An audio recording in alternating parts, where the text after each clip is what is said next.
ठीक है। Hello students, welcome back to Rank Plus. आज हम कौन सा लेक्चर पे आ चुके हैं? मोल कंसेप्ट कर रहे हैं। मोल कंसेप्ट का लेक्चर नंबर 3 है।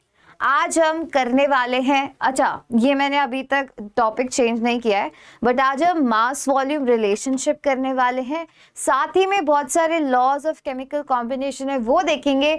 साथ ही में स्टोक्योमेट्रिक इक्वेशंस, जो बैलेंस करनी इक्वेशंस आपने क्लास 9th क्लास 10th की केमिस्ट्री में सीखी होगी, वो बैलेंस्ड इक्वेशन अब आगे जाके केमिस्ट्री में कैसे यूज करनी है, उससे नंबर ऑफ मोल्स कैसे निकालने हैं, उससे वॉल्यूम कैसे डिटरमाइन करना है, और ये सारी ग्राम्स में वेट कैसे डिटरमाइन करना है, ये सारी चीजें आज के लेक्चर में सीखने वाले हैं।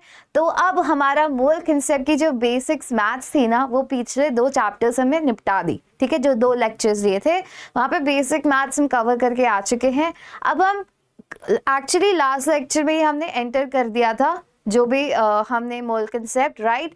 जैसे कि रीकैप की बात कर लेते बच्चा, तो रीकैप में हमने क्या किया था, बहुत सारी ये चीजें सीखी थी लास्ट क्लास में। रिलेटिव एटॉमिक मास के बारे में सीखा था। एटॉमिक मास क्या होता है वो बताया था, राइट। मैंने बोला था कि एटॉमिक मास ऐसे कैलकुलेट करना तो बहुत मुश्किल है। ग्राम्स में अगर वेट निकालेंगे उसका तो कितने सारे जीरोस मिल रहे थे उससे पहले, राइट। तो बहुत मुश्किल है हर एक एलिमेंट का नॉर्मली मास कैलकुलेट करना, इसीलिए हमने रिलेटिव मास कैलकुलेट करना सीखा। एंड प्रेजेंटली जो हम मेथड यूज करते हैं रिलेटिव मास कैलकुलेट करने का, वो क्या है, कार्बन 12 जो आइसोटोप है उसके रिलेटिव सारे एलिमेंट्स का मास डिटरमाइन हुआ है। और जो भी मैंने एक पीरियोडिक टेबल आपको दिखाई थी, वहां पे बहुत सारे एटॉमिक मासेस लिखे थे। उन एटॉमिक मासेस को हम मोलर मासेस कंसिडर करते हैं आज की तारीख में। सेम ही बात है चाहे एटॉमिक मास बोलूं या फिर मोलर मास बोलूं। क्यों? क्योंकि वो जो मास है जो वहां पे लिखा हुआ है, फॉर एग्जाम्पल ऑक्सीजन का मास लिखा होता है 16, सिमिलरली कार्बन का मास लिखा होता है 12। तो ये बच्चा मासेस क्या है, इसका ये मतलब है कि जब मेरे पास एवोगैड्रो नंबर ऑफ एटम्स, मतलब अगर मेरे पास 6.022, क्या बोलते हैं, एवोगैड्रो नंबर सीखा था, राइट। 6.022 इंटू 10⁻23। जैसे कि मैंने आपको समझाया था कि जैसे एक डजन, मतलब कि जैसे 12 चीजें, एक डजन का मतलब होता है 12। अब 12 वो कुछ भी हो सकता है, 12 पेन्स हो सकते हैं, 12 नोटबुक्स, 12 केले। तो 12 क्या है, डजन क्या है, केवल एक नंबर सिग्निफाई करता है विच इज 12। तो एवोगैड्रो नंबर जो कि 6.022 इंटू 10⁻23 है, वो भी केवल एक नंबर सिग्निफाई करता है। अब इस नंबर का नंबर ऑफ एटम्स भी हो सकते हैं, नंबर ऑफ मॉलिक्यूल्स भी हो सकते हैं, कुछ भी इसका हो सकता है, number of electrons, number of neutrons, protons, कुछ भी हो सकता है। ये सिर्फ एक नंबर है। अब मैं ये बोल रही हूँ कि जो पीरियोडिक टेबल में मास लिखा होता है ना, एटॉमिक मास, वो क्या है, वो इतने नंबर ऑफ एटम्स, अगर मैं 6.022 इंटू 10⁻23 ऑक्सीजन एटम्स को वे करूंगी तो उसका मास आएगा 16। Similarly 6.022 into 10⁻23 atoms of carbon weigh करूंगी तो उसका मास आएगा 12। आई होप ये चीज आपको बहुत अच्छे से क्लियर हो गई होगी कि मोलर मास का मतलब होता है कि इतने मोल्स ऑफ एटम्स का वो इतने नंबर ऑफ एटम्स का वो मास है। एंड 6.022 सिग्निफाई करता है बच्चा 1 मोल ऑफ एटम। क्या सिग्निफाई करता है, 1 मोल।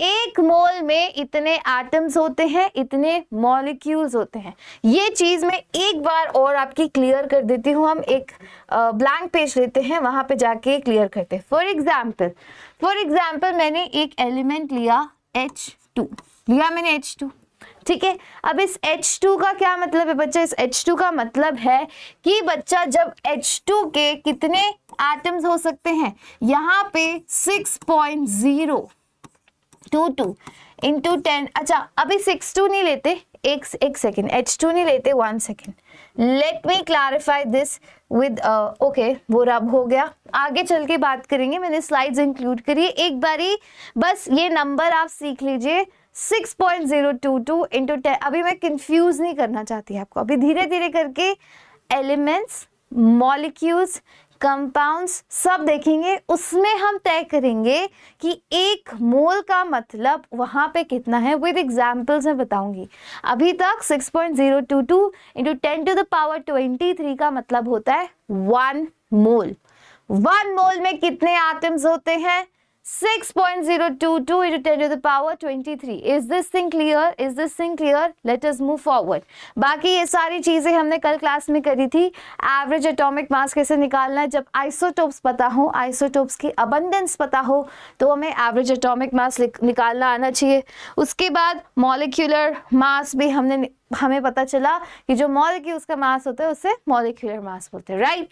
अभी देखिए, उससे पहले एक क्वेश्चन है स्क्रीन पे, क्योंकि कल हमने डाल्टन्स लॉ भी पढ़ा था, डाल्टन्स एटॉमिक मॉडल हमने वो भी पढ़ा था। उसमें क्या था, डाल्टन ने क्या बोला था, डाल्टन्स लॉ क्या था? Amongst the following statements that which was not propose by Dalton, ये लिखा है कि डाल्टन के कुछ पॉस्टुलेट्स पढ़े थे हमने। उन्होंने बोला था कि एटम एकदम जो इनडिविजिबल पार्टिकल होता है मैटर का, उसको एटम बोला था। एटम की कुछ खूबियां बताई थी कि जो नाइट्रोजन का एटम इंडिया में है वो अमेरिका में भी सेम होगा, बट एक नाइट्रोजन का एटम दूसरे ऑक्सीजन के एटम से डिफरेंट होता है। बहुत सारे हमने प्रॉपर्टीज पढ़ी थी। अब इनमें से बताइए कि कौन सा डाल्टन का पॉस्टुलेट नहीं था? Chemical reactions involve reorganization of atoms. This is true. ये डाल्टन ने बोला था। डाल्टन ने बच्चा क्या बोला था? 1 सेकेंड। डाल्टन ने बच्चा क्या बोला था? उन्होंने बोला था कि matter can neither be created nor destroyed, right. इसका ये मतलब है कि जब कोई केमिकल रिएक्शन होता है तब क्या होता है, जितने elements, for example carbon oxygen से मैंने शुरू किया, तो लास्ट में जाके भी मुझे उसके प्रोडक्ट में भी कार्बन और ऑक्सीजन ही मिलेंगे, कोई नया एलिमेंट पैदा नहीं होगा, ठीक है। तो जहां से शुरू किया था वो वहीं मिलेंगे, बस उनका रीअरेंजमेंट डिफरेंट हो जाता है। फॉर एग्जाम्पल, जब मैं CH4 का कंबर्शन करवाती हूँ तो मेरे पास मिलता है CO2 प्लस H2O, मिलता है ये चीज। तो अब क्या हुआ, जो मेरा रिएक्टेंट था कि नहीं, जो बच्चा मेरा रिएक्टेंट था वहीं से उतना ही मेरा प्रोडक्ट। ये क्यों हो रहा है? 1 second, let me call someone. ये ऐसे क्यों हो रहा है?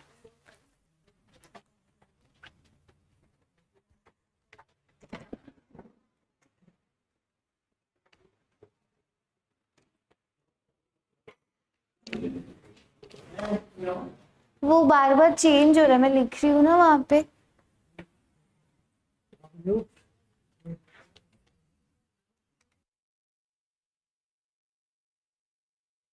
हाँ जी, तो अभी हम वापस से आ चुके हैं। तो यही बात डाल्टन ने बोली थी कि सिर्फ रीअरेंजमेंट ऑफ एटम्स होता है।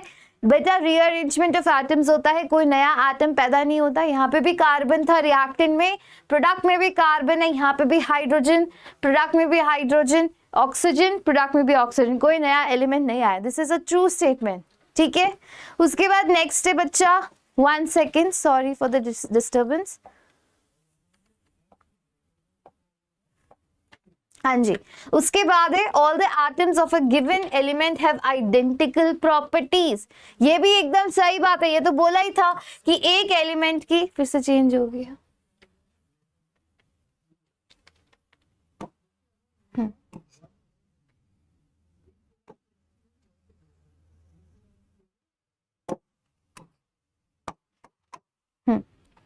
All the atoms of a given element have identical properties. True, उन्होंने यही बोला था, जो यहाँ पे नाइट्रोजन है वो बाहर जाके भी वही नाइट्रोजन होगी। उसके बाद है when gases combine they do so in a simple ratio in volume at same temperature and pressure. ये डाल्टन भाई साहब ने नहीं बोला था, this is a wrong statement, ये आगे जाके पढ़ेंगे। ये गे-लुसाक्स लॉ है, ये डाल्टन लॉ नहीं है। Matter consist of indivisible matters, yes ये भी बोला था, तो करेक्ट स्टेटमेंट इसमें सी हो गया, क्योंकि सी ही उन्होंने नहीं बोला था, राइट। नेक्स्ट पे चलते बच्चा, relationship between mole and mass, right. हमने लास्ट क्लास में भी ये रिलेशनशिप पढ़ी थी, दोबारा से रिवाइज करवा देती हूँ। तो बच्चा, जैसे कि मैंने आपको बताया था कि जो मोल्स होते हैं वो क्या थे, मोल्स का एक तो फॉर्मूला आना चाहिए आपको। मोल्स होता है given mass of the substance upon the molar mass. किसी भी चीज का मोल्स निकालना हो, फॉर एग्जाम्पल यही वाली इक्वेशन ले लेती हूँ, CH4 प्लस ऑक्सीजन से बना CO2 प्लस H2O ले गया। अब मुझे क्या निकालना है, मुझे नंबर ऑफ मोल्स निकालने CH4 के। अभी तो मुझे एक इक्वेशन देख के मुझे पता चल गया कि इसके कितने नंबर ऑफ मोल्स हैं, बट कई बारी मुझे नहीं पता चलता। जैसे कि फॉर एग्जांपल मैंने CH4 यहाँ पे लिया हुआ है 360 ग्राम्स, 360 ग्राम मैंने CH4 लिया है। अब 360 ग्राम CH4 के नंबर ऑफ मोल्स कितने हैं, इतने ग्राम CH4 का क्या मतलब है कि इसमें कितने नंबर ऑफ मोल्स है। तो वो कैसे कैलकुलेट करूंगी, पहले लिखूंगी 360 ग्राम upon molar mass of CH4 कितना हो जाएगा, कार्बन का होता है 12 प्लस 4 हो गया 16, तो अपॉन 16, तो ये हो जाएंगे। इसको कैलकुलेट करके आएगा आपके number of moles of CH4। I hope this thing is clear, very easy. Number of moles कैसे कैलकुलेट करते हैं, जितना भी गिवन मास दे रखा है, जो क्वेश्चन में मास दे रखा है, उसको मुझे डिवाइड करना है किससे, molar mass of everything. CH4 है तो CH4 का मोलर मास क्या हो जाएगा, कार्बन प्लस 4 हाइड्रोजन को जब ऐड करूंगी तो 16 आएगा, तो वो इसका क्या हो जाएगा, molar mass. I hope this thing is clear. बाकी चीजें हम डिस्कस कर चुके हैं लास्ट लेक्चर में। Let us move forward to another thing. अब हम मोल्स के बारे में और जानते हैं। यही वो एग्जाम्पल है जो मैं आपको समझाना चाह रही थी। यहाँ पे देखो क्या है, relationship between moles and number of particles. Mole क्या था, मोल एक हमारी मेजरमेंट क्वांटिटी, याद रखो मोल्स क्या है, अमाउंट बताने वाली, अमाउंट ऑफ सब्सटेंस कैलकुलेट करने का हमने एक नंबर डिफाइन कर दिया, मोल। मोल का क्या मतलब है, इस डायग्राम से अच्छे समझ आएगा। For example 1 mole of sodium का क्या मतलब होता है, इसका ये मतलब होता है कि इसमें 6.022 into 10 to the power 23 atoms of sodium present है। आइए चीज समझ, इसमें 6.022 into 10 to the power 23 atoms of sodium मिलके बनाते हैं 1 मोल ऑफ सोडियम। अब सिमिलरली सोडियम एक इकलौता तो क्या हो गया, एक एलिमेंट की बात हो गई। अगर मैं एक पूरे मॉलिक्यूल की बात करती हूँ, जैसे कि आपका H2O हो गया, 1 मोल ऑफ H2O हुआ, यहाँ पे बच्चा क्या होने वाला है, 1 मोल ऑफ H2O में, इसका क्या मतलब है, 1 मोल ऑफ H2O का मतलब है कि इसमें होते हैं 6.022 into 10 to the power 23 molecules of H2O। अब यहाँ देखो एटम्स नहीं यूज किया, मॉलिक्यूल्स।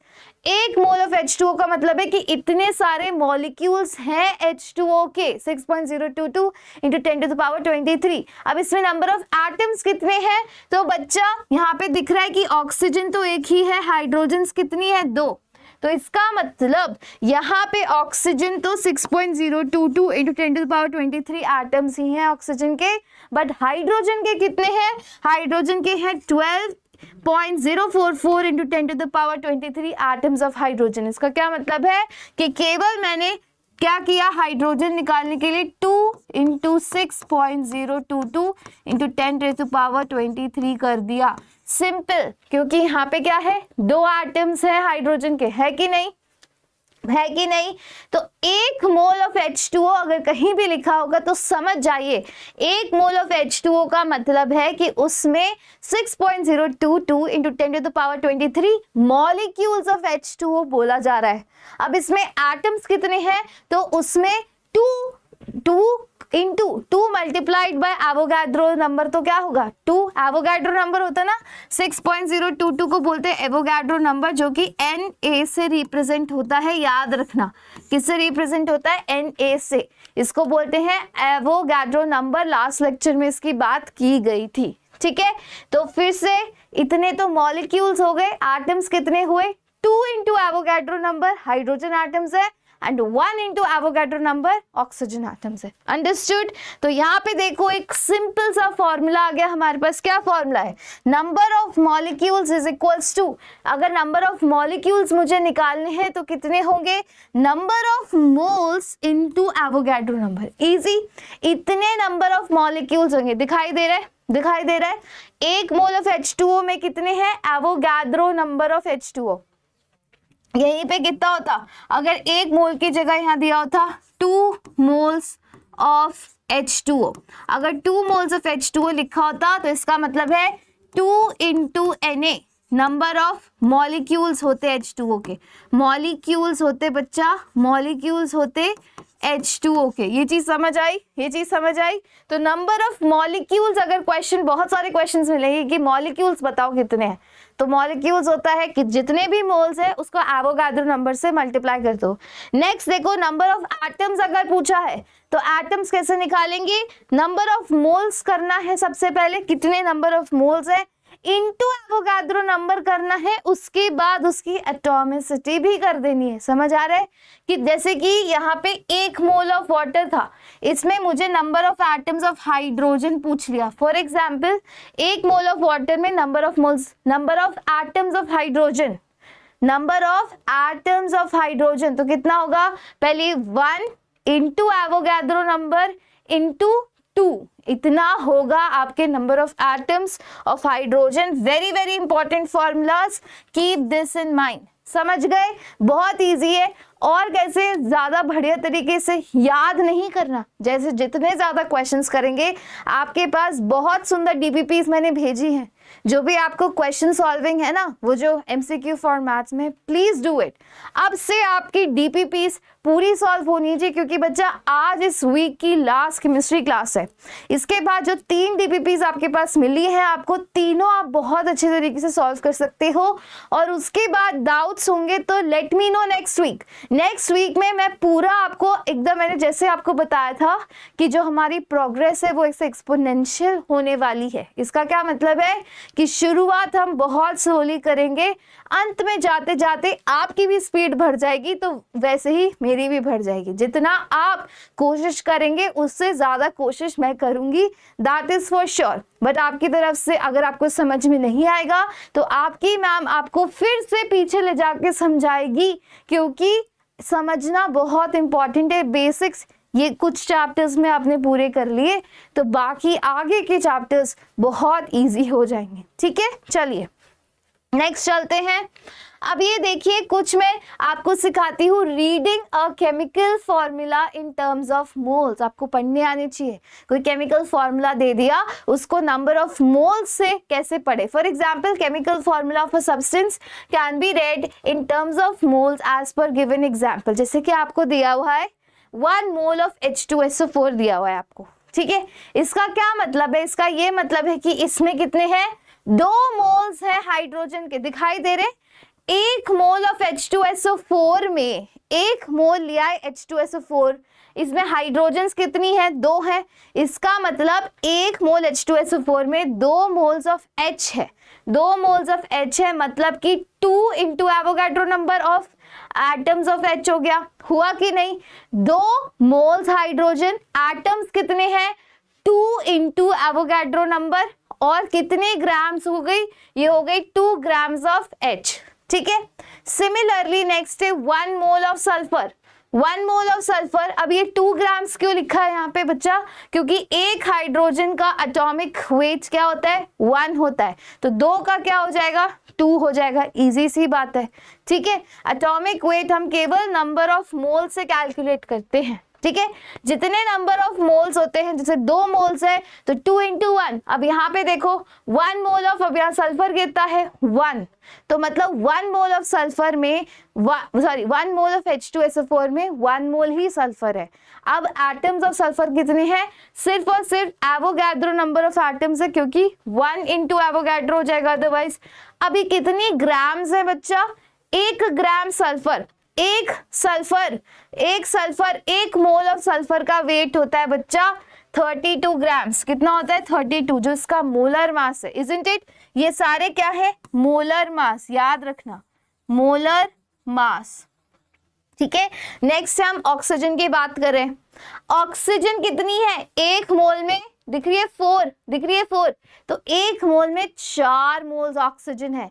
4 मोल ऑक्सीजन है तो पहले इसका वेट बता दो मुझे। अगर 4 मोल्स ऑक्सीजन है, 1 मोल का वेट कितना होता है, जो मोलर मास मैंने बताया होता है 16 ग्राम, और मेरे पास तो कितने हैं, 4 मोल्स हैं, इसका मतलब 4 इंटू 16 हो गया, विच इज इक्वल टू 64 हो गया। तो 64 ग्राम ऑफ ऑक्सीजन है। अब नंबर ऑफ एटम्स पूछेंगे तो कितना होगा, 4 into Avogadro number, 4 into 6.022 into 10 to the power 23। I hope ये चीज क्लियर है।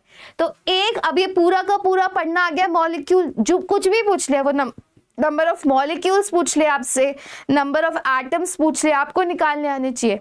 नंबर ऑफ इलेक्ट्रॉन्स प्रोटॉन्स भी पूछेगा। अब आपको पता है कि इलेक्ट्रॉन्स प्रोटॉन्स किस में होते हैं, एटम्स में होते कि नहीं। अब मैं सबसे पहले इनके नंबर ऑफ इलेक्ट्रॉन्स अगर H2SO4 में पूछा है तो मुझे पता है कि इसमें नंबर ऑफ मॉलिक्यूल्स कितने हैं। नंबर ऑफ मॉलिक्यूल्स को इसके इलेक्ट्रॉन्स और प्रोटॉन से मैं इनटू कर दूंगी। तो सिंपल सी बात है, ठीक है, बिल्कुल मुश्किल नहीं होनी चाहिए ये चीजें। अब देखो नेक्स्ट क्या है, दोबारा से एक बारी मैं समझा देती हूँ। 1 मोल ऑफ H2SO4 में क्या क्या, इसका मतलब है कि 1 मोल H2SO4 में 2 मोल्स हाइड्रोजन है। 2 मोल हाइड्रोजन का मतलब है 2 ग्राम हाइड्रोजन। सिमिलरली ऑक्सीजन पहले देख लो, ऑक्सीजन का मतलब है 4 मोल्स ऑक्सीजन है 1 मोल में, है कि नहीं। 1 मोल में 4 मोल्स ऑक्सीजन है, ठीक है। 4 मोल्स ऑक्सीजन का मतलब है कि 1 मोल ऑक्सीजन का वेट 16 ग्राम होता है, तो 4 मोल का वेट हो जाएगा 64। नंबर ऑफ एटम्स कितने हैं ऑक्सीजन के, 4 इंटू एवोगाड्रो नंबर, क्योंकि ये क्या, ये पूरा का पूरा एक मॉलिक्यूल है, ठीक है। इस मॉलिक्यूल में कितने एटम्स हैं, इतने एटम्स है ऑक्सीजन के। अंडरस्टूड। चलिए आगे। अब देखो ये वाली चीज मुझे करके बताइए, which has more number of atoms, 112 gram of nitrogen और 102 gram of ammonia. Once again very very easy, किसमें ज्यादा नंबर ऑफ एटम्स हैं, मुझे ये कौन करके बताएगा, ठीक है। मैं थोड़े से 5 मिनट दूं आपको या मैं करके दिखाऊं। चलो सबसे पहले दिखते हैं कि यहाँ पे क्या है, नाइट्रोजन। एक नाइट्रोजन का वेट होता है 14, तो N2 का वेट क्या हो जाएगा, 14 plus 14 which is equal to 28 gram हो गया। ये क्या है नाइट्रोजन का बच्चा, ये है इसका मोलर मास, है कि नहीं, ये मोलर मास हो गया। आपको गिवन मास दे रखा है 112 ग्राम, तो क्या मैं number of moles of N2 नहीं निकाल सकती, आराम से निकाल सकती हूँ। नंबर ऑफ मोल्स कितने होते हैं, given mass upon molar mass होता है, ये गिवन मास अपॉन मोलर मास। गिवन मास है मेरे पास 112 ग्राम्स, मोलर मास है मेरा 28 ग्राम। तो जब मैं इसको कैलकुलेट करती हूँ तो मेरा आंसर आएगा बच्चा कितना, 4 grams. 28 into 4 is equal to what, 112, है ना। तो 4 ग्राम्स आ गया, ठीक है। तो 4 ग्राम आ गया इसके नंबर ऑफ मोल्स, ठीक है। मतलब ग्राम्स ही होंगे क्योंकि हमने मोल्स निकाले हैं, तो ग्राम्स में तो आएगा ही नहीं, तो ये तो आ गए 4 मोल्स। सिमिलरली अब 102 ग्राम ऑफ अमोनिया, तो अमोनिया का पहले मोलर वेट निकाल लेते हैं। NH3 है, राइट। NH3 होगा 14 प्लस 3 हाइड्रोजन है, तो 14 प्लस 3 15 16 17, तो आ गया 17 ग्राम, आ गया 17 ग्राम पर मोल। बच्चा ये होता है इसका जो ये मोलर वेट होता है ना, इसकी यूनिट होती है पर मोल, यहाँ पे भी लिख दीजिए पर मोल, ये इसकी यूनिट होती है, ठीक है। उसके बाद NH3 के बाद हमारे पास क्या निकालना है, इसका नंबर ऑफ मोल्स निकालू NH3 के, तो N is equal to given mass, यही फॉर्मूला यूज करना है, given mass upon molar mass. कितना मास दिया हुआ है, 102 ग्राम्स दिया हुआ है, और मोलर मास कितना है मेरे पास, वो है 17 ग्राम पर मोल। तो फिर 17 और 102 को अगर डिवाइड करती हूँ तो मेरा आंसर कितना आता है, 6 आता है।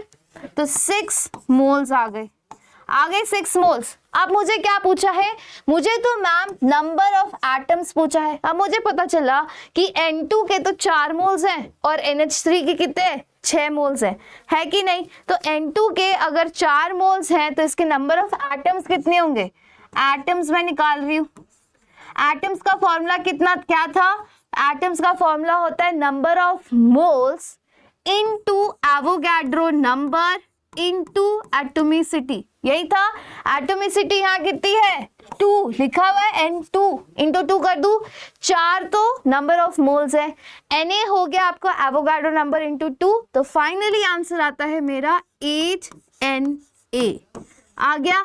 तो इतने नंबर ऑफ एटम्स हैं आपके N2 में, इतने N2 में है। अब NH3 में निकाल लेते हैं, NH3 में कितने मोल्स हैं। अब मैं यहाँ निकाल रही हूँ नंबर ऑफ एटम्स, क्या निकाल रही हूँ नंबर ऑफ एटम्स, राइट। तो कितने मोल्स हैं 6 मोल्स हैं, तो यहाँ पे 6 लिख दिया। तो अब 6 के बाद एवोगाड्रो नंबर लिख दिया, 6 into Avogadro number into atomicity, यहाँ कितने एटम्स हैं दिखाई दे रहे हैं, एक नाइट्रोजन का एटम है प्लस 3 हाइड्रोजन के एटम है, मतलब टोटल कितनी हो गई 4, तो फिर कितने हो गए 24 Na। अब आप खुद ही बता दीजिए कि किसकी ज्यादा एटोमिसिटी है, किसके ज्यादा नंबर ऑफ एटम्स है। तो हमें बहुत श्योरली दिख रहा है कि मैम NH3 के ज्यादा नंबर ऑफ एटम्स है, तो NH3 इसका आंसर आ गया। तो आंसर क्या है NH3, इजी इजी। NH3 की क्या है सबसे ज्यादा number of atoms. Is this thing clear, understood. सबसे पहले क्या किया इसमें देखो बच्चा, फिर से यही वाला फॉर्मूला अप्लाई किया है, number of atoms is equals to number of moles into Avogadro number into the atomicity. Atomicity होता है कितने नंबर ऑफ एटम से मिलके आपका मॉलिक्यूल बना हुआ है। तो इसमें आपको दे रखा था विच has more number of atoms, और आपको वेट दिया हुआ है N2 का, वेट दिया हुआ है NH3 का। रिवाइज करवा रही हूँ क्या क्या किया। तो नंबर ऑफ एटम्स निकालने के लिए पहले मुझे नंबर ऑफ मोल्स निकालने पड़ेंगे, तो दोनों ही N2 और NH3 के नंबर ऑफ मोल्स निकाले सिंपल फॉर्मूला यूज करके, गिवन मास अपॉन मोलर मास। इससे मेरे नंबर ऑफ मोल्स आ गए दोनों के। अब मुझे नंबर ऑफ एटम्स निकालने हैं, उसका फॉर्मूला है moles into Avogadro number into atomicity. तो ये 8 Na हो गया और यहाँ पे 24 Na आ गया। तो 24 into Avogadro number is obviously more, तो वो सही आंसर हो गया। तो इसका आंसर आ गया NH3 के ज्यादा नंबर ऑफ एटम्स है। इजी। चलिए आगे, ऐसे बहुत सारे सवाल करने वाले हम। अब देखिए मास वॉल्यूम रिलेशनशिप थोड़ी सी और कर लेते हैं।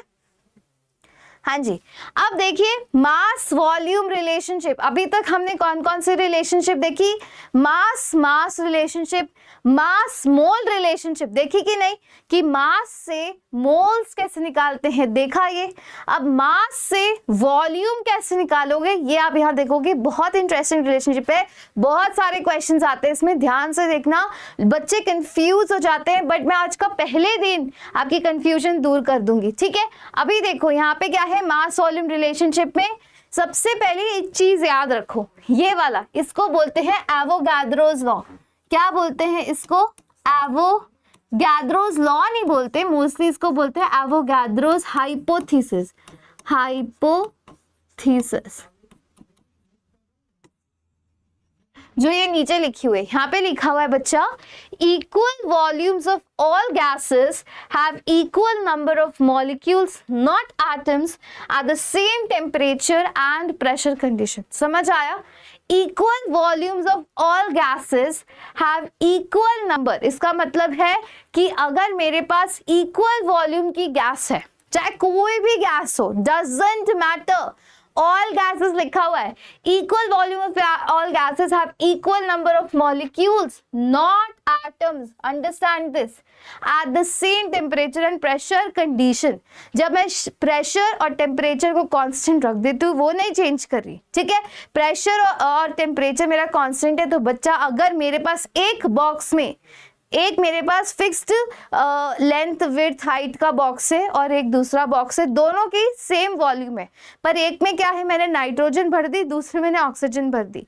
अब मैं पूछ रही हूँ कि किसमें मॉलिक्यूल्स ज्यादा हैं, तो इसका क्या आंसर होगा, दोनों में बराबर मॉलिक्यूल्स है। क्यों, क्योंकि उनका वॉल्यूम इक्वल है, तो equal volume of all gases का सेम नंबर ऑफ मॉलिक्यूल्स होते हैं। जितने मॉलिक्यूल्स एक डब्बे में होंगे उतने ही मॉलिक्यूल्स दूसरे डब्बे में होंगे, नो मैटर द गैस। समझ आया, इसको बोलते हैं एवोगाड्रोस हाइपोथेसिस। इसको अब यूज करके देखते हैं। अब एसटीपी एक बहुत सुंदर वर्ड है जो आप बहुत जगह केमिस्ट्री में सुनेंगे, इसका मतलब होता है स्टैंडर्ड टेम्परेचर एंड प्रेशर। तो स्टैंडर्ड टेम्परेचर एंड प्रेशर ये वो होता है जो कि दोबारा से सेट किया हुआ है साइंटिस्ट कम्युनिटी ने कि यही standard temperature and pressure most reactions इस टेम्परेचर और प्रेशर कंडीशंस में कराई जाती हैं, जिसमें टेम्परेचर होता है आपका बच्चा 0 डिग्री सेल्सियस और 273 केल्विन एंड प्रेशर होता है 1 एटमॉस्फेयर और 760 मिलीमीटर ऑफ Hg। ये होता है STP standard temperature and pressure, और एक होता है NTP, ये होता है normal temperature pressure. Normal temperature pressure में प्रेशर बच्चा यहाँ पे भी 1 atm रहता है, बट जो टेम्परेचर होता है वो होता है 25 डिग्री सेल्सियस। ठीक है, तो ये चीज याद रखना, NTP और STP में डिफरेंस होता है। STP में टेम्परेचर होता है 0 डिग्री, यहाँ पे होता है 25 डिग्री जो कि रूम टेम्परेचर हम लेते हैं। ठीक है, उसके बाद and the volume of 1 mole of gas is found to be experimentally, मतलब STP पे इन साइंटिस्ट ने सारी गैसेस का क्या दिख के देखा, सेम वॉल्यूम में, मतलब कि सेम डब्बे में, उनको पता है उस डब्बे का वॉल्यूम कितना है। ठीक है, तो फिर 1 मोल ऑफ गैस का पाया गया। जब उन्होंने कोई भी 1 मोल ऑफ गैस उस डब्बे में डाली तो पाया गया कि उस डब्बे का वॉल्यूम होता है 22.4 litres, which is known as molar volume. समझ आया? उन्होंने पाया कि 1 मोल्स ऑफ ऑल गैसेस का वॉल्यूम फिक्स्ड है विच इज 22.4 लीटर्स। चाहे कोई भी गैस हो, अगर उसका 1 मोल का वॉल्यूम 22.4 है तो 2 का कितना हो जाएगा 22.4 इंटू 2, तो ये फिक्स हो गई वैल्यू। जैसे 1 मोल फिक्स है ना, वैसे ही 22.4 लीटर्स फिक्स्ड है। चाहे मैं 22.4 लीटर गैस बोलूं, चाहे मैं 1 मोल गैस बोलूं, एक ही बात है। आप ये चीज समझ गए? आप ये चीज समझ गए? ठीक है, चलिए उसके बाद नंबर ऑफ मोल्स कैसे कैलकुलेट कर सकते हैं। अगर आपको कोई वॉल्यूम ऑफ गैस दे रखी है कि इसमें ना इतनी वॉल्यूम ऑफ गैस है तो इसके नंबर ऑफ मोल्स बताओ, तो इजी हो गया। तो उसके नंबर ऑफ मोल्स मैं कैसे कैलकुलेट करूंगी, जो भी मुझे वॉल्यूम ऑफ गैस दे रखी है STP पे, अपॉन कर दूंगी 22.4 लीटर्स। याद रखना बच्चा, याद रखना बच्चा, ये क्वांटिटी किसमें है, ये क्वांटिटी है आपकी लीटर्स में। Understood this? ये क्वांटिटी है बच्चा आपकी लीटर्स में। अभी तक मैंने क्या बताया? मैंने ये बताया कि एवोगाड्रोस हाइपोथेसिस मास और मास ही है ना, हाँ, मास वॉल्यूम रिलेशनशिप बताती है, या मोल्स वॉल्यूम रिलेशनशिप मान लो, एक ही बात है ना, क्योंकि मैंने मोल्स से मास निकालना तो सीख ही लिया और मास से मोल्स निकालना भी सीख ही लिया। तो मास वॉल्यूम बोलो, मोल वॉल्यूम बोलो, एक ही बात हो चुकी है, क्योंकि अब आपको मास से मोल निकालने आता है ना। देखो पीछे निकाला था, इस क्वेश्चन में क्या किया था, मास दे रखा था, उससे मैंने मोल्स निकाले। Simple formula, given mass upon molar मास से, राइट। अब हम वॉल्यूम में बता रहे हैं, ये केवल और केवल ये वाला जो इक्वेशन है जो अभी हम बात कर रहे हैं, मास वॉल्यूम रिलेशनशिप, ये केवल गैसेस पे अप्लाई होती है, ना ही सॉलिड्स पे, ना ही लिक्विड्स पे। याद रखना, किस पे अप्लाई होती है, only gases. Very very important thing to note, सिर्फ और सिर्फ गैसेस पे ये चीज अप्लाई होती है। पहली चीज समझ गए।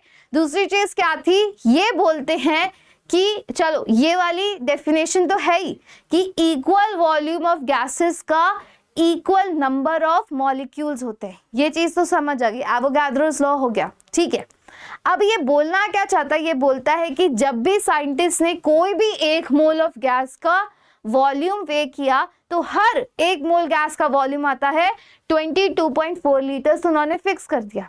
अब क्या है, अब आपको कोई भी गैस का अगर वॉल्यूम दे रखा है कि मेरे पास 50 लीटर की गैस है तो उसके नंबर ऑफ मोल्स निकालो, तो मैं क्या करूंगी, 50 लीटर अपॉन 22.4 करूंगी तो मेरे पास number of moles of gas आ जाएंगे। अंडरस्टूड?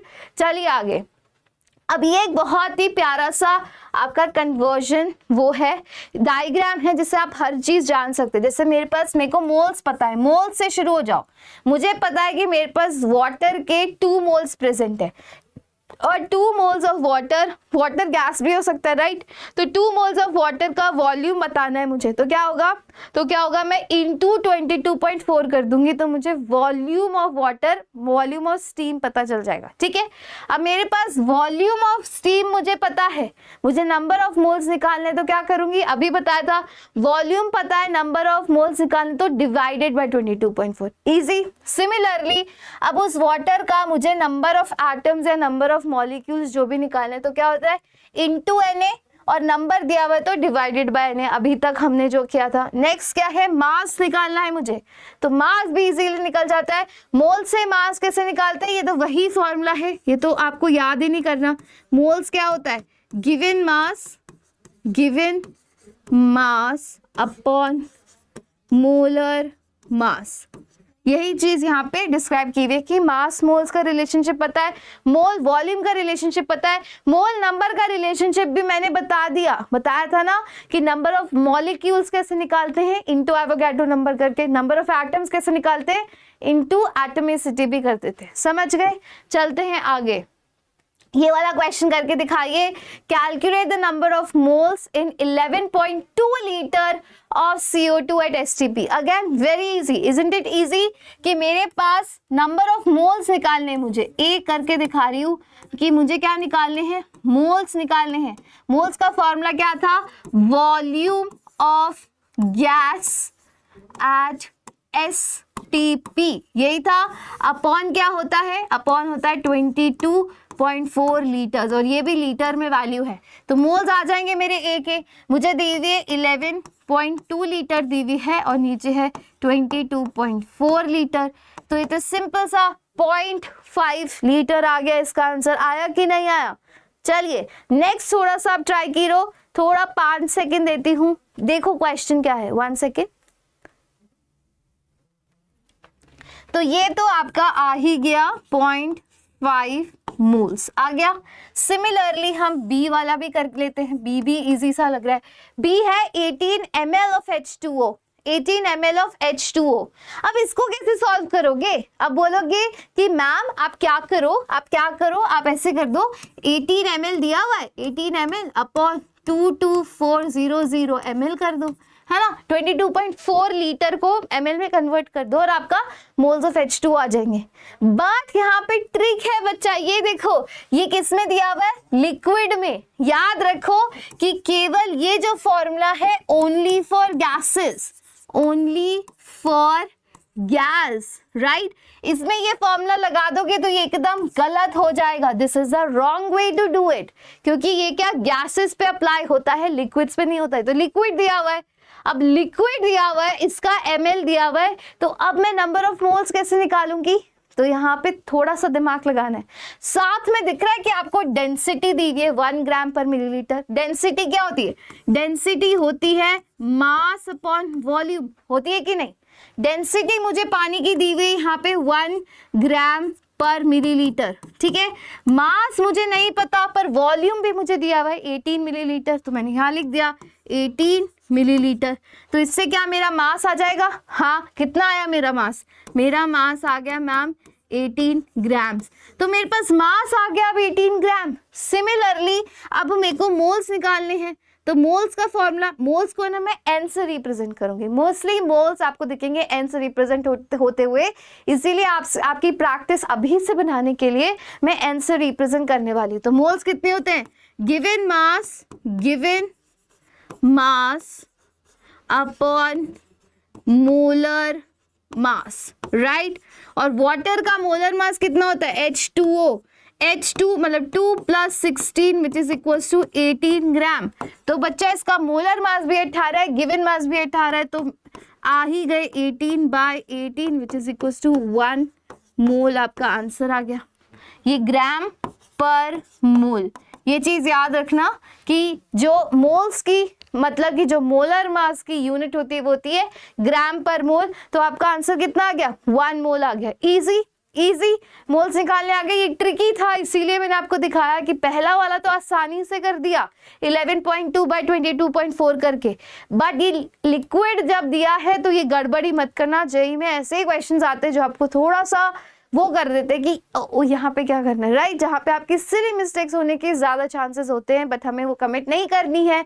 ये हमने कर ही लिया। नेक्स्ट क्वेश्चन देखो, number of atoms in the following samples of substances is the largest in, once again आपको क्या दिखाना है, किसमें number of atoms largest है। तो मैंने बताया था number of atoms कैलकुलेट करने के लिए सबसे पहले क्या करेंगे, number of moles निकालेंगे, isn't it, number of moles निकालेंगे कि नहीं।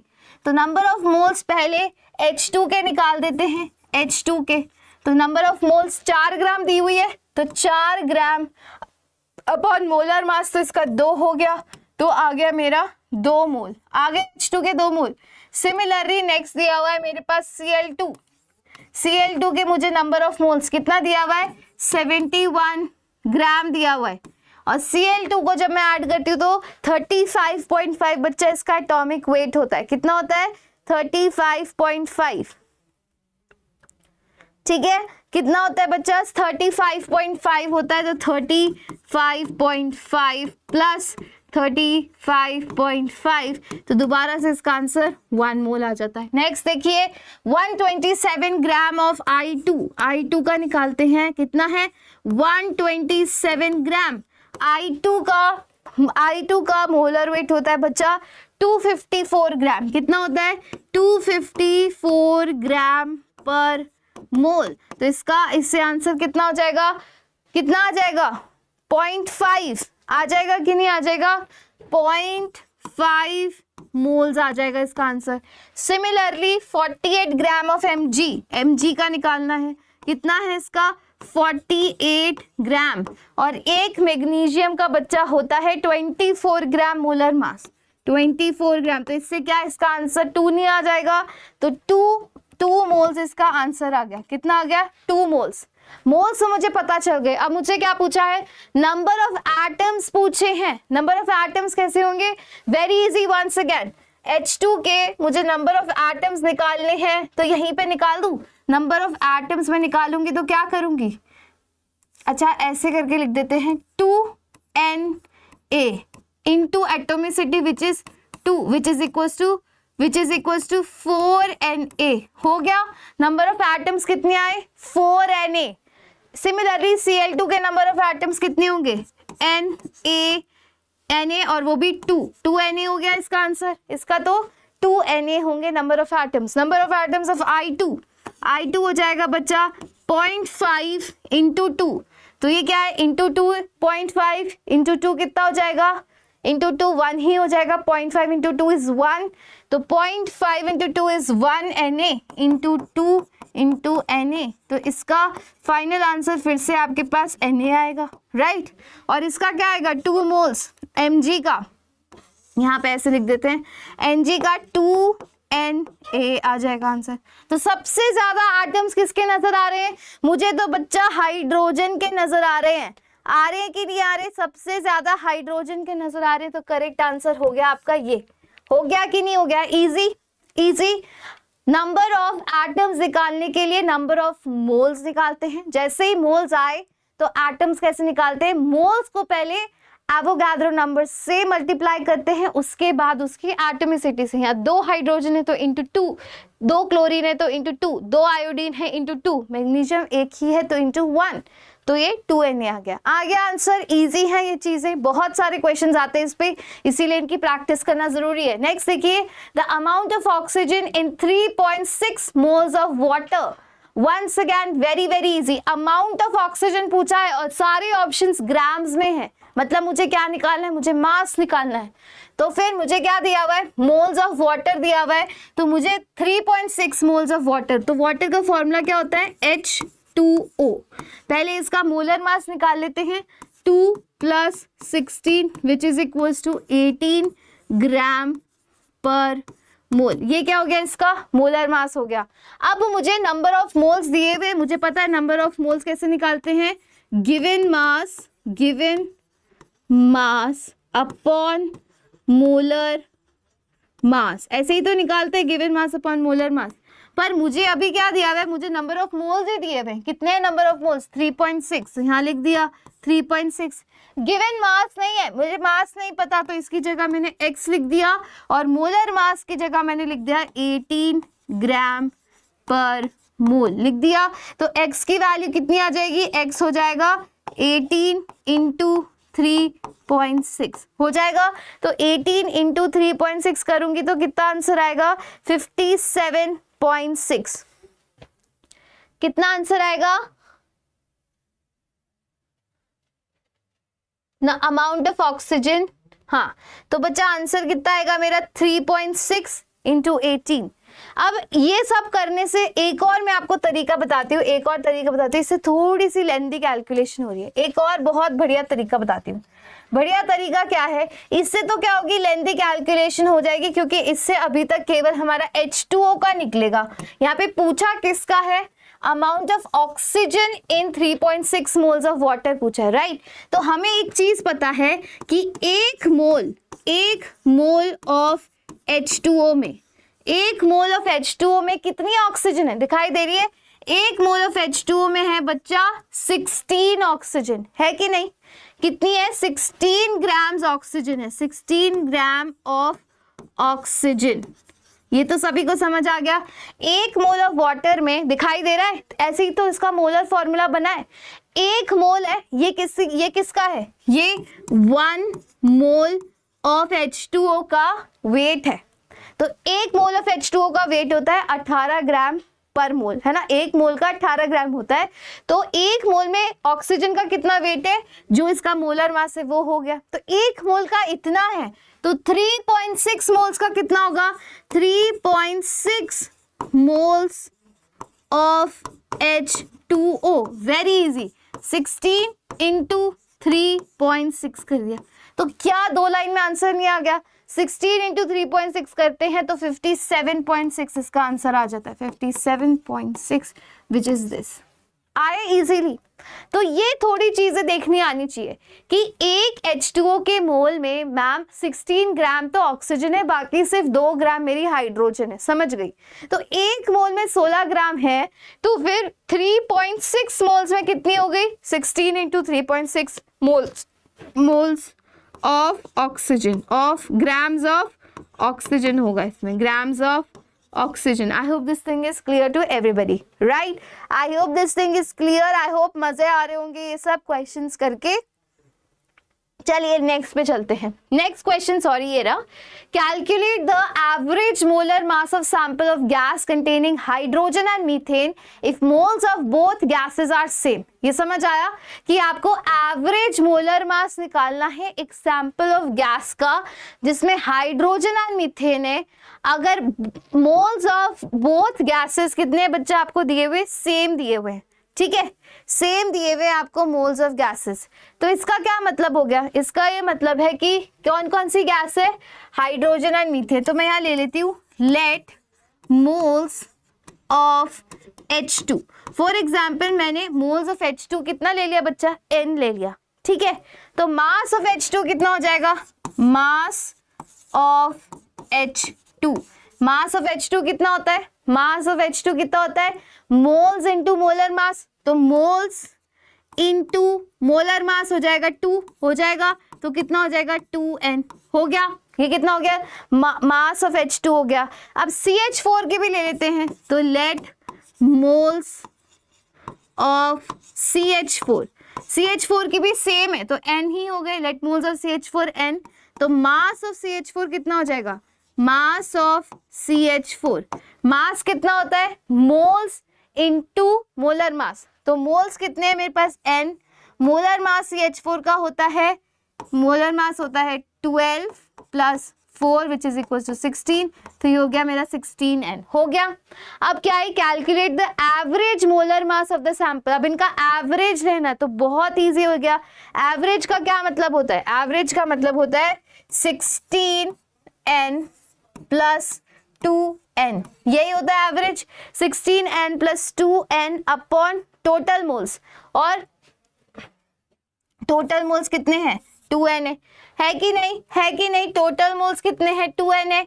तो इसका मतलब हो जाएगा 18 2n/2n which is equal to 9n, इसका आंसर आ गया। तो 9 हो गया इसका आंसर विच इज 9 ग्राम पर मोल।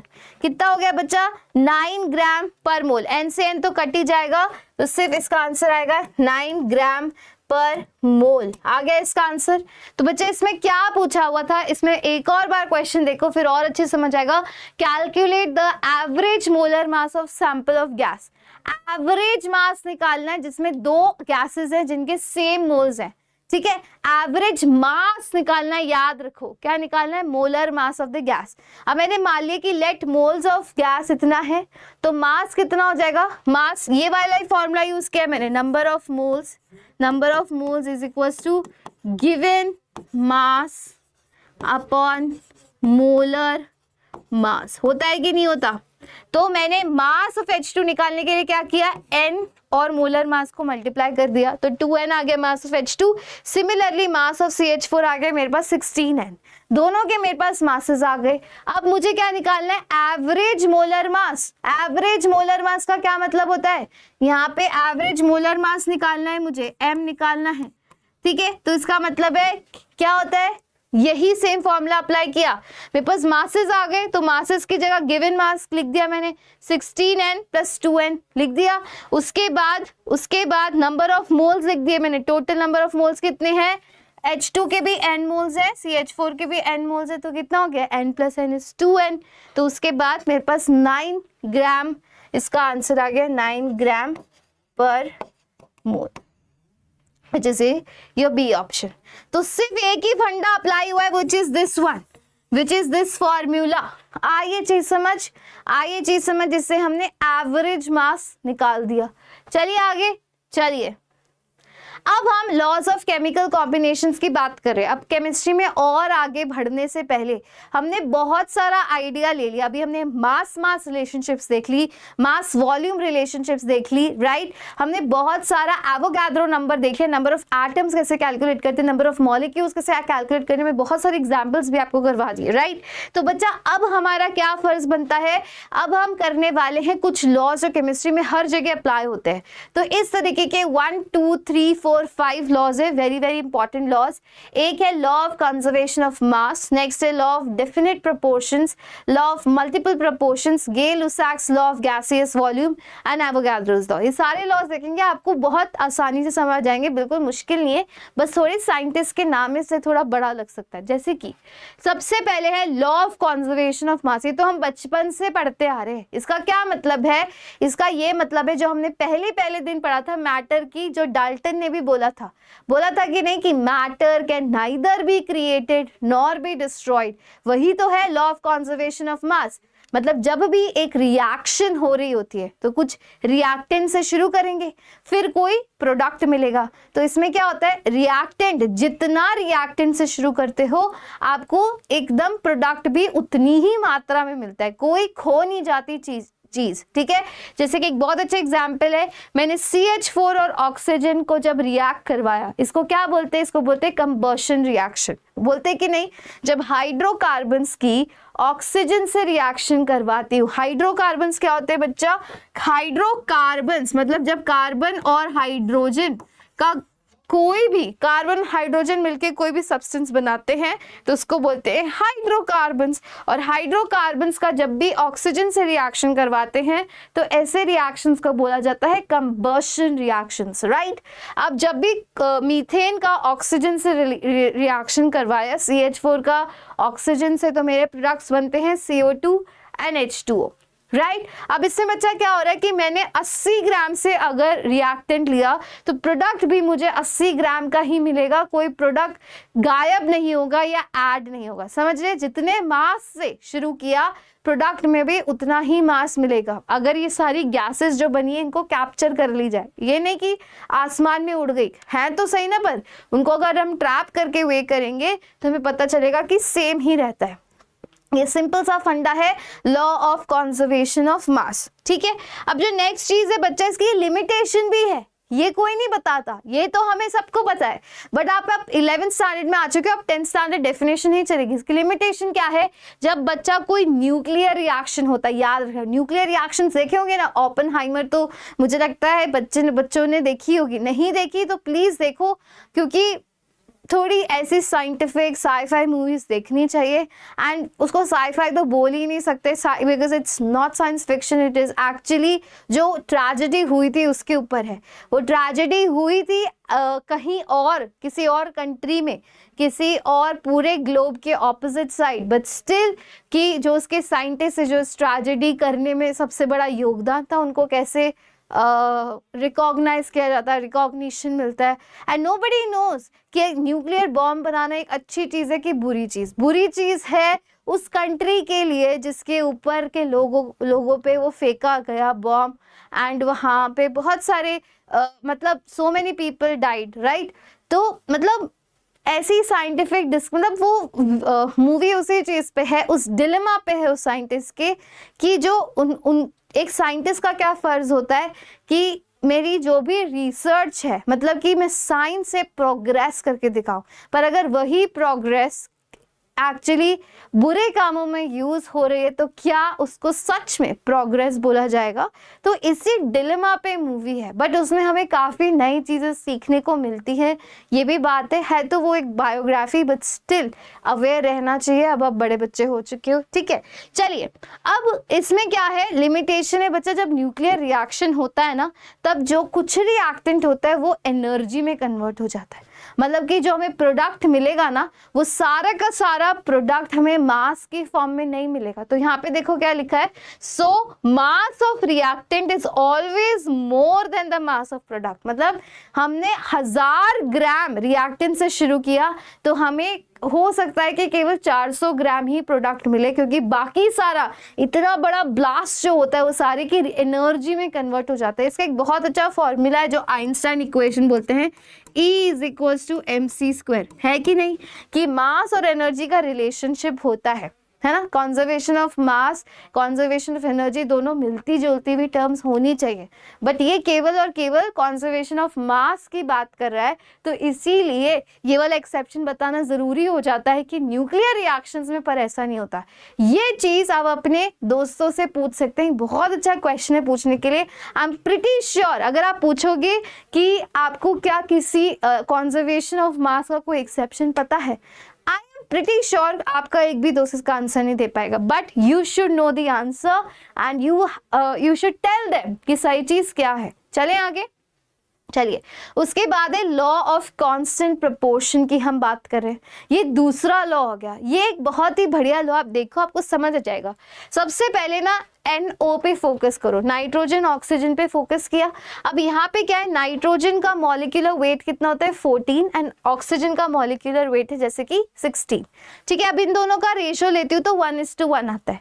अब यहाँ पे देखो, यहाँ पे क्या है, NO2 का लिखा हुआ है, NO2 के साथ साथ लिखा हुआ है 14, इसका मॉलिक्यूलर वेट है, ऑक्सीजन का मॉलिक्यूलर वेट है 32।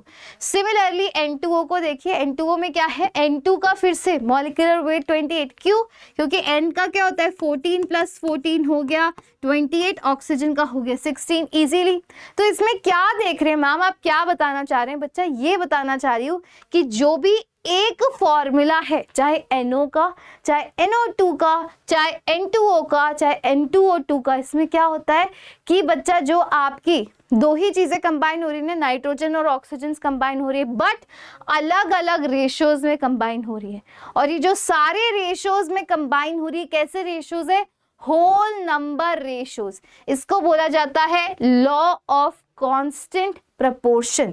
इसका एक इजी मतलब आप इस प्रकार से समझ सकते हैं इस लॉ का, कि अगर मैं चाहे 50 मोल NO के लूं, चाहे मैं 50 मोल NO2 के लूं, तो इसमें क्या होगा, जो सारे के सारे 50 मोल ऑफ NO होंगे उसमें उनका रेशो 1:1 का ही रहेगा, और NO2 का रेशो रहेगा 1:2 का नाइट्रोजन और ऑक्सीजन का। मतलब चाहे मैं कितनी ही क्वांटिटी का NO2 ले लूं, और चाहे किधर भी ले लूं, चाहे यहाँ लूं, अमेरिका में लूं, US में लूं, अच्छा तो सेम ही होगा, मैक्सिको में लूं, जापान में लूं, कहीं पे भी मैं क्या करूं, मैं NO2 कहीं पे भी लूं बच्चा, ठीक है, वहां पे हर जगह मुझे NO2 जो कैसे कंबाइन होते हुए मिलेगा 1:2 के रेशो में, और NO हमेशा 1:1 के रेशो में कंबाइन होगा। मतलब एक तरीके का मॉलिक्यूल हमेशा एक कांस्टेंट रेशो में कंबाइन होता है, इसीलिए इसको बोला जाता है लॉ ऑफ कांस्टेंट प्रोपोर्शन। मतलब फॉर एग्जांपल अगर आप H2O मॉलिक्यूल्स देखोगे, H2O मॉलिक्यूल्स चाहे आप कहीं का भी नाले का भी पानी उठा लोगे ना, वहां का पे जो पानी होगा उसका फॉर्मूला यही रहेगा। मतलब एक मॉलिक्यूल एक कांस्टेंट प्रोपोर्शंस में ही बनता है। ये सिंपल सी फंडी की बात है। मैम बोलेगे तो नॉर्मल सी बात है मैम, ये तो कॉमन सेंस है। तो बच्चा आप देखोगे अभी हम और आगे पढ़ेंगे ना, स्पेशली गैसियस स्टेट और ये में आप बोलोगे मैम ये तो कॉमन सेंस की बात है। वही कॉमन सेंस की बातें लॉज बन जाती है। ये क्या होगी? Law of constant proportion. Easy, common sense. Next, law of constant proportion का एक और अच्छा एग्जाम्पल ये रहा कि चाहे अब ये क्या है, ये लिमिटेशन है। जैसे लॉ ऑफ कंजर्वेशन ऑफ मास की लिमिटेशन थी, लॉ ऑफ कांस्टेंट प्रोपोर्शन की भी लिमिटेशन है। क्या लिमिटेशन है? In case of isotopes ratio fix नहीं होता। इसका क्या मतलब है? अब देखो यहाँ पे भी ये CO2 मॉलिक्यूल है और यहाँ पे भी मैंने CO2 मॉलिक्यूल ही बनाया। अब आप बोलोगे कि मैम दोनों का मास का रेशो सेम होना चाहिए क्योंकि कांस्टेंट प्रोपोर्शन तो यही बोलता है। बट देखो यहाँ पे मैंने आइसोटोप्स लिए CO2 के, कार्बन के, कार्बन का यहाँ 12 आइसोटोप लिया है, कार्बन का यहाँ 14 आइसोटोप लिया है। अब क्या होगा? कार्बन तो 12 है, ऑक्सीजन यहाँ पे 32 है क्योंकि 2 ऑक्सीजन है, 16 + 16। सिमिलरली यहाँ कार्बन ऑक्सीजन का क्या रेशो है? क्योंकि कार्बन यहाँ 14 नंबर आइसोटोप का क्या मतलब होता है? जिसका सेम एटॉमिक नंबर है बट डिफरेंट मास नंबर।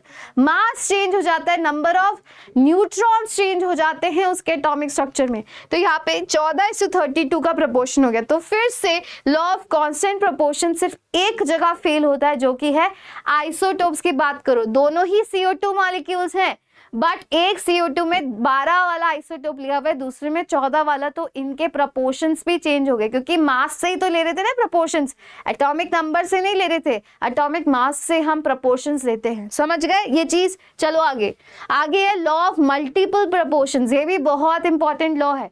इसको एक एग्जाम्पल से समझते हैं। जैसे कि मैंने हाइड्रोजन और ऑक्सीजन को मिक्स करके वाटर बना दिया, ठीक है। तो हाइड्रोजन था 2 ग्राम, ऑक्सीजन था 16 ग्राम, वाटर बना 18 ग्राम। यही तो होता है ना, यही तो होता है। H2 + O2 से बनता है H2O।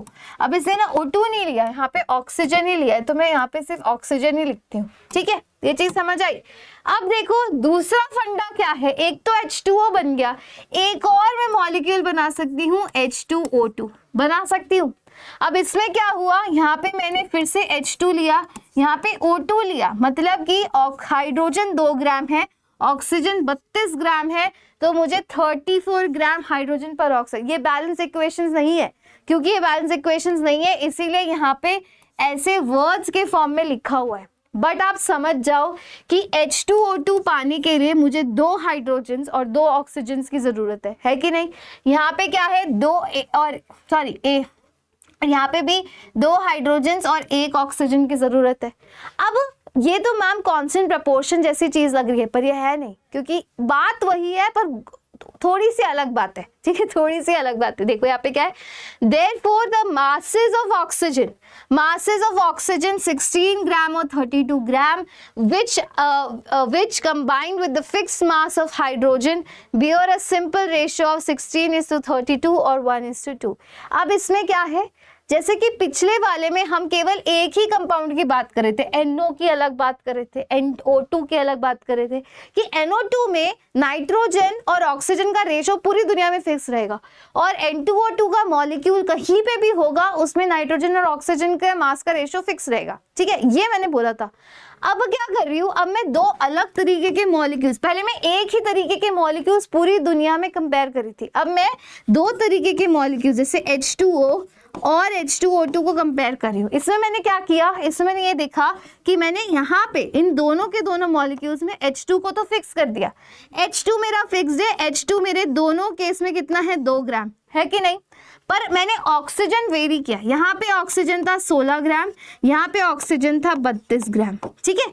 अब इसमें क्या है, अब देखो यहाँ पे इसमें जो ऑक्सीजन है और इसमें जो ऑक्सीजन है, इनका जो रेशो है, तो इन दोनों का रेशो कितना हो गया 16/32, ये भी 1:2 का रेशो आया। मतलब कि ये बोलना चाह रहा है कि चाहे आप इस तरीके के दो कंपाउंड्स कंपेयर करोगे, तब उन दोनों में से किसी एक को फिक्स रख दिया और दूसरे का जब आप रेशो लोगे तो वो भी बच्चा क्या आएगा, सिंपल रेशो आएगा। दिखाई दे रहा है 1:2, ऐसा होल नंबर रेशो वहां पे भी आएगा।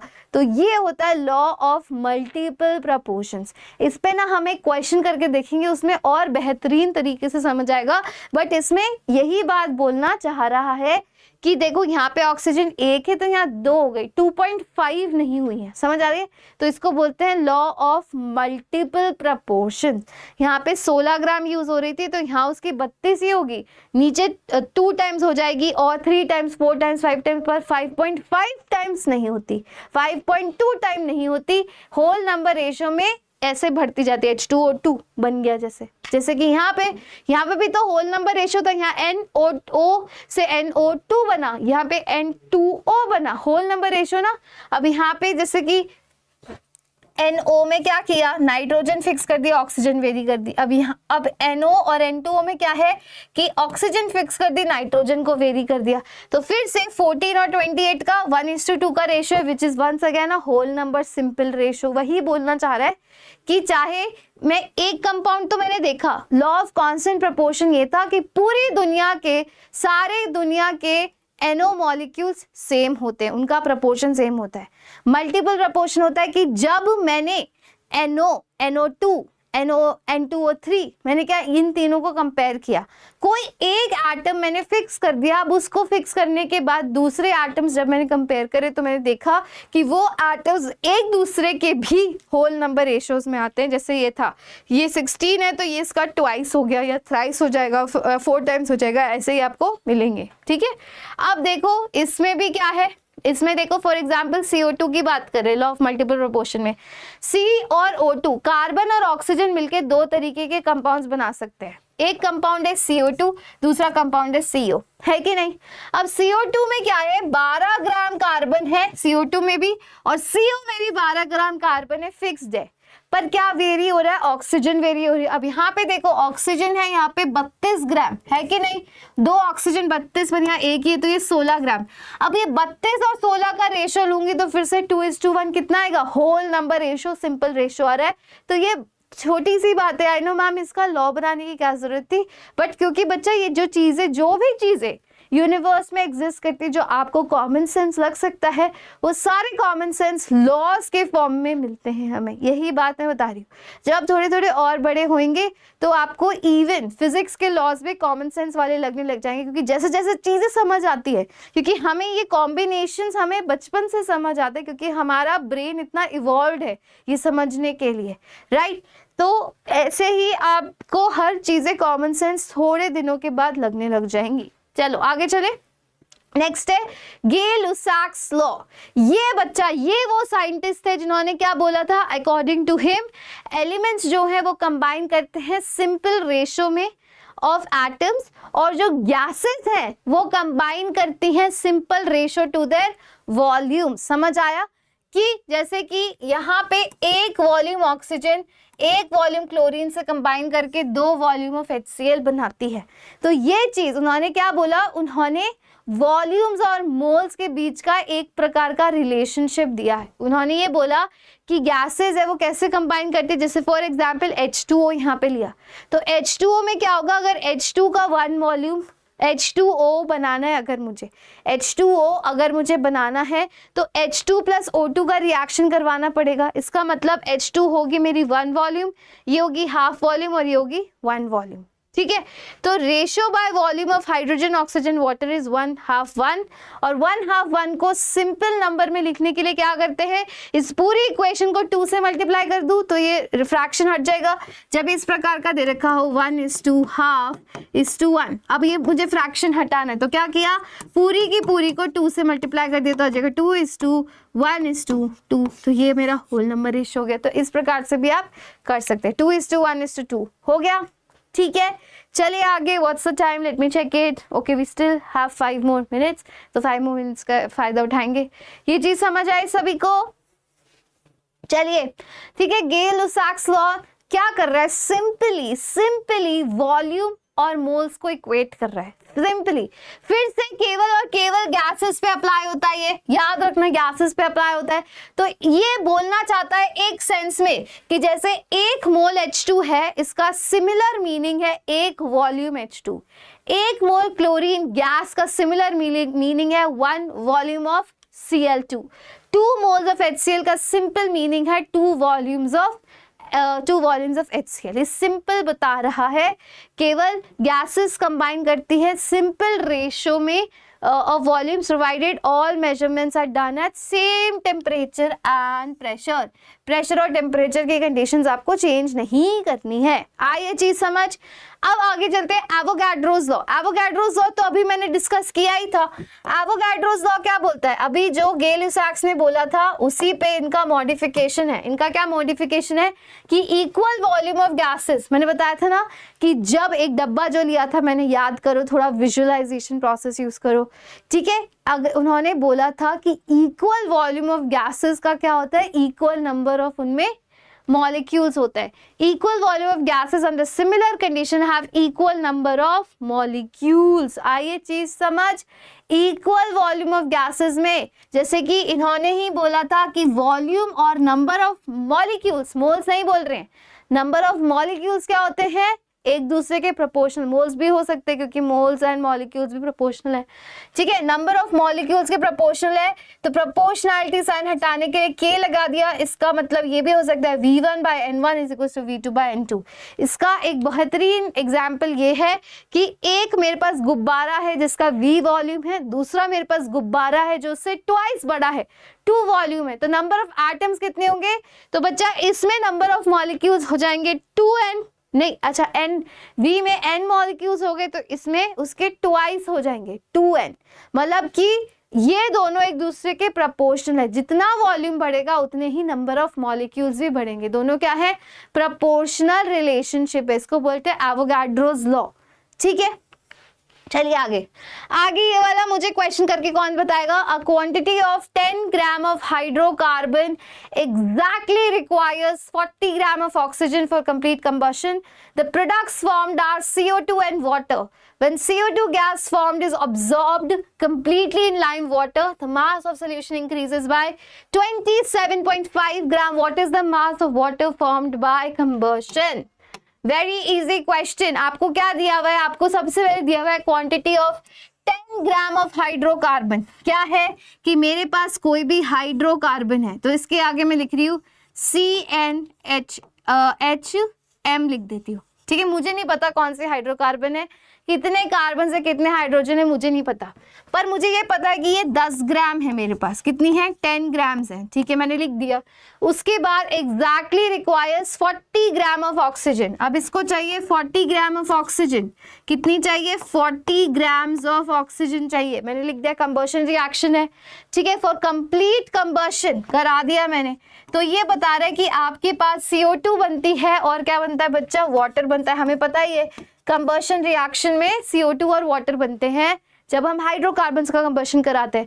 तो व्हेन CO2 इज फॉर्म्ड, ये बोलता है तो आपके पास कितनी CO2 फॉर्म हो रही है, 27.5 ग्राम, 27.5 ग्राम, ठीक है। अब इसमें मास ऑफ वाटर पूछा हुआ है फॉर्म्ड बाय कंबशन। आप कैसे निकालेंगे, ये सारी इक्वेशन लिख दी तो समझ आ गया। अब मैं बोलोगे मैम यहाँ पे तो सिंपल मैं क्या लगा सकती हूँ, law of conservation of mass, law of conservation of मास लगा सकती हूँ। अब देखो जो सारे लॉस पढ़ के आए ना उससे इजी हो जाएंगे सारे क्वेश्चन सॉल्व करने। तो मतलब कि यहाँ पे मैम आपके पास पूरा का पूरा 60 ग्राम आपके पास क्या था, रिएक्टेंट था कि नहीं, 10 ग्राम ये 50 ग्राम, सॉरी 56, 40 + 10 इज 50 ग्राम। हाँ तो आप बोलोगे कि मैम यहाँ पे 50 ग्राम था हमारे पास, ये 50 ग्राम्स था। अब यहाँ पे मैम 27.5 ग्राम तो CO2 है, तो 50 ग्राम्स था मेरे पास रिएक्टेंट। तो 50 ग्राम्स रिएक्टेंट मेरा 27.5 ग्राम प्लस x के इक्वल होना चाहिए। यही तो होता है लॉ ऑफ कंजर्वेशन ऑफ मास। क्या कहता है कि जितना रिएक्टेंट लिया उतना, जितना मास रिएक्टेंट का था उतना ही मास प्रोडक्ट में मिलेगा, तो वही सेम यूज करना है।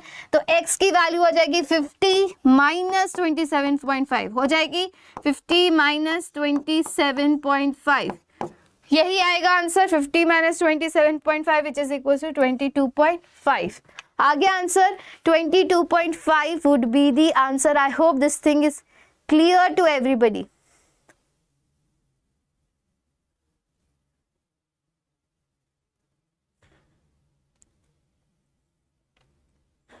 ठीक है, चले आगे, चलते हैं आगे। उसके बाद चलिए नेक्स्ट करके देखते हैं। नेक्स्ट क्यों नहीं हो रहा?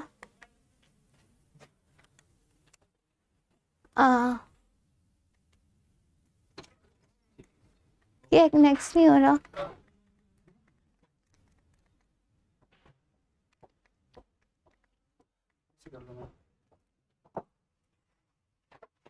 ठीक है, next question is two elements A and B combine to form compound X and Y for the fixed mass of A, masses of B combined for compounds X and Y are in the ratio 3:7. If in a compound X 4 gram of A combines with 12 gram of B, then in compound Y 8 gram of A will combine with how many grams of B? Once again a very very good question. मैं करके दिखा देती हूँ। जो next question है, एक और question है कि इसके बाद लेट अस सी इसके बाद एक और क्वेश्चन है। ये तो इजी क्वेश्चन है, ये भी इजी लग रहा है मुझे। चलिए कोई बात नहीं, लेट अस सी दिस। चलो ये वाला क्वेश्चन मैं होमवर्क के लिए दूं क्या, ताकि आपको थोड़ा सा तो इसमें थोड़ी सी मेहनत तो करनी पड़ेगी। दे दूं एज अ होमवर्क? दे देती हूँ एज अ होमवर्क की नेक्स्ट क्लास में मैं डिस्कस करूंगी। ठीक है, वी आर ऑलरेडी 4:40-50 हो चुका है। ठीक है, अब नेक्स्ट सर आपको आके पढ़ाएंगे। This is a homework question for you guys. Thank you so much for attending the lecture. आज के लेक्चर में कैसा लगा आपको पढ़ के, प्लीज लेट मी नो। क्या कोई है अभी क्लास में? Let me check. हाँ जी, ठीक है, तो लेट मी नो। एंड इसके आंसर्स आपको बच्चा फिर भी कहीं पे कंफ्यूजन आ रहे हैं, आप डीपीपी सॉल्व करना स्टार्ट करो। आपसे फर्स्ट सेकंड डीपीपीज हो जाएंगी, थर्ड में मुझे लगता है थोड़ा डाउट आएगा, क्योंकि वो थोड़े से टॉपिक्स आज फिर से रह गए। आपकी मैम को थोड़े लेस टॉपिक्स लाने चाहिए, मुझे लग रहा है अब मुझे थोड़ा सा टाइम कंस्ट्रेंट्स हो चुके हैं, but still will cover up, do not worry. 2-3 topics ही बाकी हैं इस चैप्टर में, हम कर देंगे टाइमली सिलेबस खत्म। बट सिलेबस खत्म करने से पहले ज़्यादा इंपॉर्टेंट है सिलेबस की चीज़ें समझ आना। आई होप आपकी बहुत सारी चीज़ें क्लियर हो रही होंगी। नंबर ऑफ मोल्स से नंबर ऑफ मॉलिक्यूल्स कैसे निकालते हैं, मास कैसे निकालते हैं, मास और वॉल्यूम रिलेशनशिप क्या थी, या मोल्स वॉल्यूम रिलेशनशिप बोल दो। आई होप, और जब आप क्वेश्चंस करोगे ना साथ में बैठ के, तो आपको और बेहतर तरीके से समझ आएगा। प्लीज डू इट, उसको बाद के लिए मत छोड़ना, अभी कर लेना, संडे तक कीजिए। उसके बाद नेक्स्ट वीक फिर से मिलेंगे, मुझसे क्वेश्चन पूछो आप, है ना। पूछोगे तभी मुझे भी मजा आएगा पढ़ाने में और आपको भी पढ़ने में मजा आएगा। अगर आप नहीं पूछोगे एंड टाइमली क्लासेस अटेंड नहीं करोगे, सोचोगे बाद में रिकॉर्डिंग देख लूँ, उसमें इतना मजा नहीं है। अभी मेरे से आप क्वेश्चन पूछोगे, डाउट्स पूछोगे, it would be much more better for you guys. So that's all from me, thank you. इसका आंसर नेक्स्ट डे लेके आना है, नेक्स्ट वीक। बाय।